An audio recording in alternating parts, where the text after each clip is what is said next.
In Washington, D.C., and some of our viewers may remember that you were kind enough to do a show with me at that time from Washington. Mm-hmm. But I was a little awed by the respect that you have in Washington, and that people would say, well, where are you from? And I'd say Tucson. And, oh, Mo's district. And I, yeah, well, Mo, yeah, sure, is old Mo. And they'd say, you have a great deal of power in that town. Well, I'm flattered, and it's been a long time. I've been there nearly 20 years, and whatever you get into, broadcasting, you'd like to be Barbara Walters, or baseball, you'd like to go to the World Series. And I came out of a little town in northern Arizona, and I really never dreamed that I would be somebody that would be recognized in Washington or have some power in directing national events. And I'm really pleased with it. I've been to the top of the mountain. I ran for president and got votes in 30 states for that. And I'm enjoying what I'm doing, and I try to keep to be the same person I was and not to get carried away, and remember where your roots are. I think that's very important, that you don't get out of touch or lose your perspective. What are some of the advantages and what are some of the disadvantages that come with the seniority and the power? Well, more work for one thing. I'm chairman of the committee that has more power over what happens here in Arizona than almost any other chairman.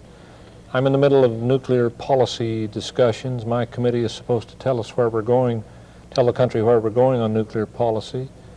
The future of resources, energy, a lot of this is within my jurisdiction.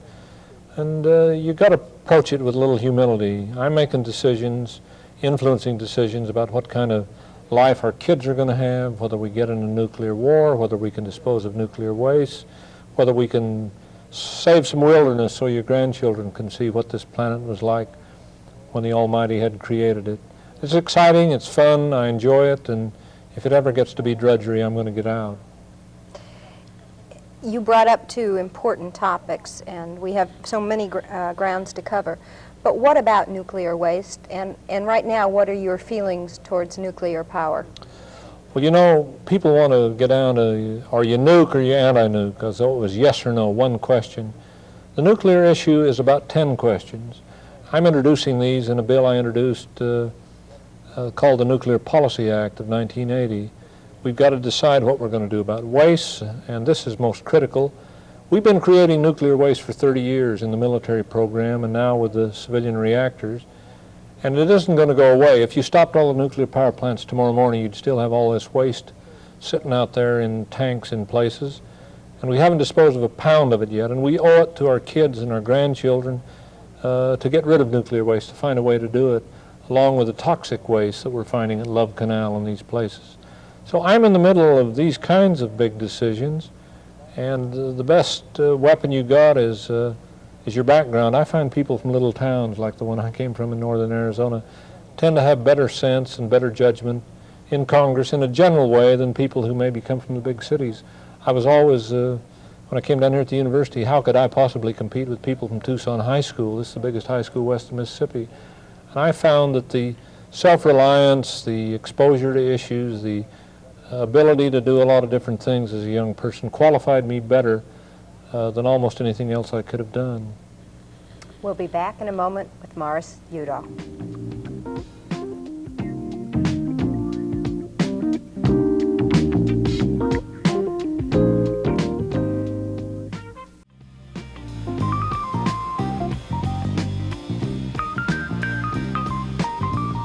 My guest this evening is Morris K Udall, who is the congressman from the 2nd Congressional District. How long have you been this congressman, Mo? About 19 years. My brother was in the Congress, and John Kennedy and he were friends, and Kennedy put him in the cabinet. And I ran in one of these off elections in 1961, May of 1961. So I've been there almost 20 years, 19 years plus. Speaking of the age, brings up a question about seniority. Wanted to ask you whom you were supporting for the Senate in the state of Arizona this time.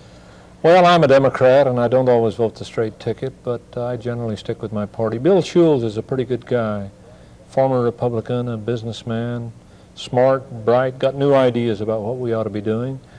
Barry Goldwater and I have worked well over the years and we're friends, but when election time comes, he's generally off with the Republicans opposing me, and I'm generally off with the Democrats opposing him. So I'm with Bill Schulz in this contest. The reason I asked, and I am asking the same question of Mr. Goldwater and Mr. Schulz and Mr. Huff, is that you and Mr. Goldwater have the distinct advantage of having a great deal of seniority in Capitol Hill. Right. And just as the seniority works to your benefit, would it not work to Barry Goldwater's benefit? Yeah, it does. There's no question about it. But you've got the majority and the minority. And the majority in the House and Senate run the show. They schedule the bills, they schedule the debates, they decide who will be heard and who won't. And it's much better being in the majority than it is in the minority. I helped wreck the seniority system. It was bad when I got there. It was rigid and there was no change. We modified it today to where seniority can get you up to the door, but who's going to be chairman depends on a secret ballot among your colleagues. That's why I've been so proud that the men and women who know me best, Republicans and Democrats in Washington, have picked me as chairman of a major committee, and I was selected by U.S. News and World Report on an anonymous poll as the most respected and effective member in the House. So seniority isn't what it used to be, but it's there, and I'm proud of the part I played in modifying it. How would you characterize this campaign? Unusual and sort of mean, and I say that with sadness. We've had a great tradition. We've got 1% of the national population in Arizona. You turn on the Republican convention last July in Detroit, John Rhodes chaired the convention, Barry Goldwater, Mr. Republican. One little dinky state like Arizona had that power. You wait to the Democratic convention, and I'm the keynote speaker. And my brother was there and the first member of the cabinet, and Ernest McFarland was majority leader. This state has produced leaders in both parties, and I think one of the reasons is that we've had a decent kind of civilized tradition where you fight hard, and when it's all over, you shake hands with your opponents, your friends. I've had 10 opponents now, and they're all friends. One of them offered to campaign for me last week. This campaign is different. In my opponent's propaganda, you get the idea that everything that's wrong is my fault. If you got loose dentures or dandruff or falling hair or low back pain, Udall caused it, and besides it, he wanted to cause it. He enjoys your suffering. I've never had a vicious kind of mean, anti-negative campaign until this year, and he's hired these hotshot consultants who attack, destroy. There's no room for the kind of camaraderie I have with Barry Goldwater, mutual respect I have with John Rhodes, and it kind of makes you sick and a little bit sad, and it hurts to see that the politics, which I regarded as an honorable profession, can deteriorate in this kind of way with the sort of opponent I've had this year. As long as we're talking about it, would you care to state your record on the Social Security voting that you did? And I am, of course, referring to the radio commercials that Mr. Huff is running, saying that you voted against Social Security. It's a scare campaign. I've got the best record of any member of the Arizona delegation supporting Social Security. I took the tough vote of saying we got to save this. We are spending more than we're taking in on Social Security. I voted to raise taxes for payroll taxes, and people don't like that. The working people don't want to pay more taxes. But that's the only way you're going to save the system. And the Social Security refinancing bill was one I supported. If I had done what he urges me to do, the Social Security system would be running in the red, and eventually it would be bankrupt. But he takes these ads, and in 10 seconds, Udall's against senior citizens, Udall's against welfare recipients, he's for gun control. And they're all lies, but you hear them and you never catch up with the truth. And that's what's dismaying about this campaign. He charged months ago that I had voted for the congressional pay raise. I voted against it 4 times. I called attention to him. I document it. He doesn't retract it. He keeps right on saying it. You can scare enough people with this sort of thing, you might win a seat in the Congress, and I'm not going to let him do it. But it's sad. I like good, clean, honorable campaigns. Kick the heck out of each other, but keep it above the belt, and he hasn't been able to do this. He's the most difficult and dishonorable opponent I've had in all these years. The question of abortion, I have asked each of the candidates, and I will ask you where you stand on the abortion issue. I would be happy as if another abortion were never performed in this world, but you shouldn't put laws on the books you can't enforce. We've had laws for 200 years saying abortion is wrong, and desperate women with a marriage or a career or other things at stake have gone to back alley butchers, and there's been a tremendous toll of death and destruction here. And so I support the Supreme Court, which said in the first 3 months, it's up to a woman and her physician to make the decision. I have said that the wealthy women can go to Japan or Sweden where abortions are legal, and we ought to extend the same right to poor women. And you know, it's an honest kind of judgment on my part. It's not very popular in some circles, but somebody told me there are 30 million American women who've either had an abortion, alive today, who've either had an abortion or have counseled with some friend or been involved. People listening in, I wonder how many have had that experience. And you can't put a law in the books which says 30 million American women are going to jail unless you're going to enforce it. And it's very clear that society isn't going to enforce this. It's like a prohibition with alcohol. And so I reluctantly and tragically and sadly say we ought to have federal funding for poor women for abortions, and we ought to support the Supreme Court's ruling. But we also ought to be working to limit abortions, the alternatives, the groups who find ways for adoption and so on. But I don't take any great pride in this position, but I think it's right, I think it's sensible, and I think that's the way to go. We'll be back in a moment with further discussion with Morris Udall.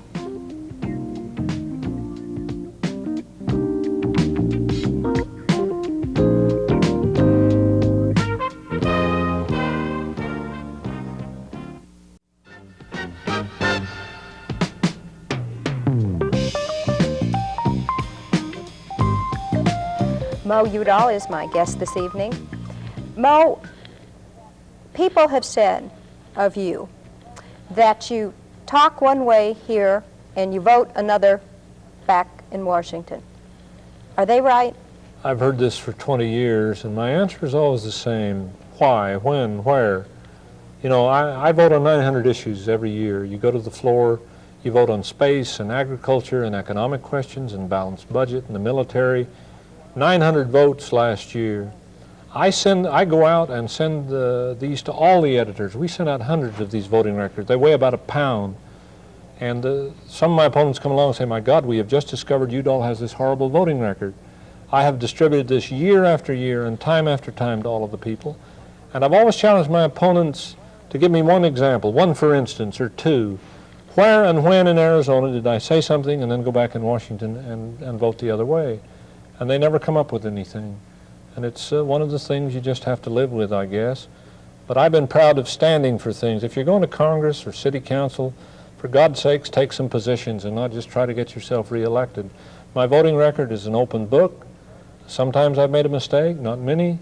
But when you're voting 900 times in the course of a year, later events may show you that you're wrong on one or two of these things. And if so, admit it and try to straighten it out.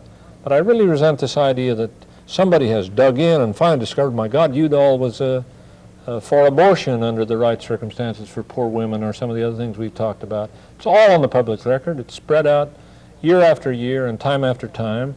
If my opponent can show me where I said one thing and voted another way, I'll be glad to admit my mistake. But I don't think he's going to find anything like that.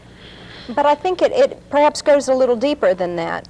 People say that when you're home, you talk a middle-of-the-roady, little bit conservative. And yet, when you look at the national picture, you were the liberal candidate for president in '76, and you supported Teddy Kennedy of the liberal wing of the Democratic Party this time around. You know, I'm a Democrat, and I'm in the mainstream of the Democratic Party. At the University of Arizona, I was for Harry Truman when he ran. I was with Adlai Stevenson, who gave me my first exposure in national politics. I'm a mainstream Democrat. Take the Rocky Mountains, Clint Anderson in New Mexico, Mike Mansfield of Montana, the senators in Utah and Wyoming, and Frank Church in Idaho, and Scoop Jackson in Washington. I am a Democrat. I'm a middle-of-the-road, mainstream Democrat, and I always have been. And if that's liberal, you know, make the most of it. I wrote myself a memorandum in 1976 when I started to run, and said the one thing you don't do is get off in this McGovern liberal corner and get tagged with that. And I was trying to get rid of Birch Bayh and Senator Benson and the guy from the governor of Pennsylvania and all these other candidates so I could take on Jimmy Carter one-on-one, because I was in the middle of the road and he was to the right part of the mainstream of the Democratic Party. We never got there. I could never get rid of these other challengers and take Jimmy one-on-one, and if I could, I would beat him. But I'm a mainstream Democrat. I'm not Eisenhower, Kennedy, Johnson, Adlai Stevenson, and all of the others, and I'm proud of it.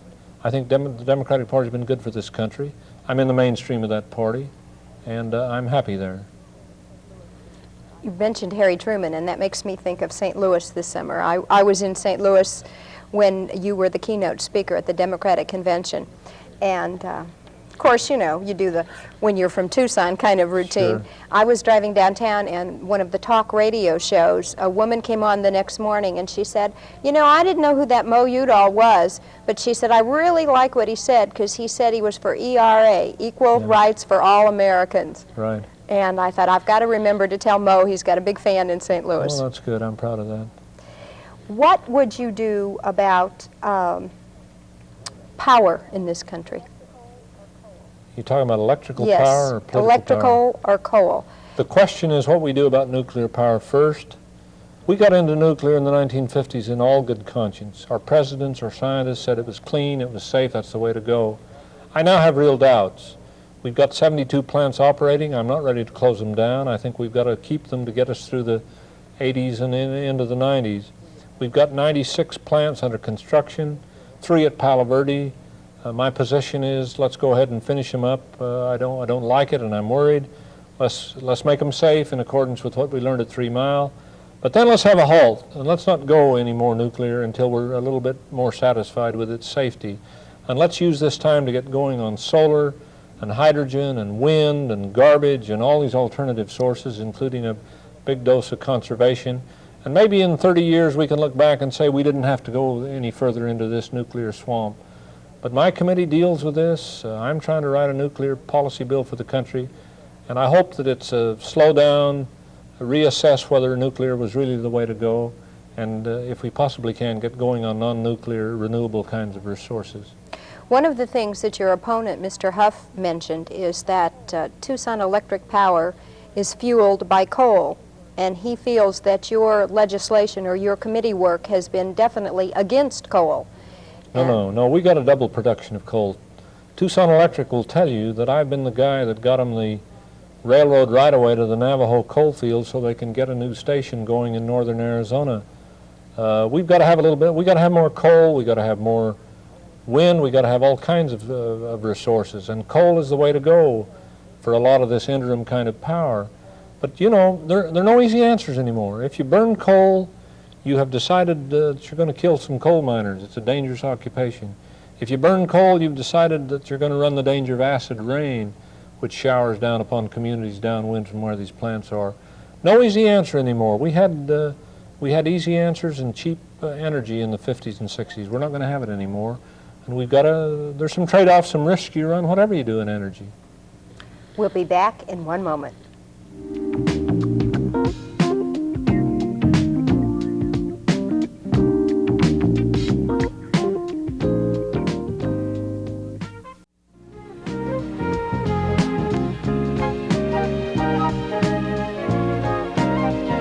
Mo, you were saying that you've been in Congress 19 years now, representing this southern Arizona area. The Titans have been ringing Tucson for just about 20 years now. Right. You and I remember back when they had the big argument about it, putting them here. Yeah, I remember when my husband went to cover one of them going up, and the darn thing blew up, and they had to get the newsmen out of there in a hurry. I remember. Barry Goldwater said he remembered too. What are your thoughts now on the Titan IIs, and should we leave them in place? I've tried to visit these Titan II sites, Ellen, every year or so since I've been in Congress. These are some of the most dedicated, good people down in those silos, down in the control command thing, day after day, month after month, and I wanted them to know that I appreciate the work they're doing. This is a liquid-fueled missile in which you combine 2 liquids, and the tremendous force is the rocket that sent our people off to the moon. And sooner or later you phase them out. The idea was that the MX missile was coming along, and we'd phase them out when we got the MX in position. Incidentally, my opponent, Richard Huff, one of the few times they let him loose to state his opinion, wanted the MX missile brought to Arizona, southern Arizona, so we not only have the Titans, we'd have the MX. But I think it's basically a safe missile. The people are dedicated. We ought to get SALT II ratified. We ought to get the MX missile on the line and then phase these things out. But I don't want to see Southern Arizona have both the Titans and the MX missile as Mr. Huff has proposed. What is your vision of Tucson? What is your vision of Southern Arizona as the century will overtake us? You know, this is a special place to live. I came here when the population was 50,000 as a freshman at the University of Arizona. There are going to be 1 million people in this valley at the end of the century, just 20 years from now. And we're going to be judged by our children and grandchildren about whether we were smart enough and wise enough to make this and keep this place a special kind of place, with the mountains on all four sides, with decent parks, with a transportation system that lets us move more people around. And my hope is that I can look back and say I played a part in keeping Tucson or making Tucson the kind of place we want it to be and the kind of place we'd like our children and grandchildren to have.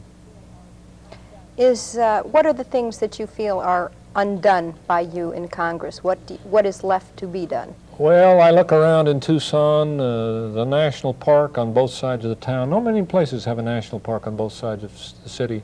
My brother and I got President Kennedy to do Saguaro West out here in the Tucson mountains. I look up on Push Ridge where the bighorn sheep are and where it's in wilderness. My bill put it in there, and our children are going to be able to look at that. And it's this kind of thing that makes you proud. The people who put up Golden Gate Park in San Francisco or Central Park in New York are people of vision, and I'd like to be looked upon as somebody who did a little bit, who had some vision and foresight and made Tucson the kind of special community that we want it to be. Thank you for being with us this evening, Mo. Ellen, thank you. Good program. Keep it up. Thank you. Please join me next week when we'll take a little break from the political issues and we'll have Linda Adams, who will talk about effectiveness training, how to say no, how to get a raise from your boss, and then we'll come back with the following 2 weeks with Mr. Schulz and Mr. Goldwater. And the Sunday before the election, we will have an hour special on the proposition, so tune in for those shows.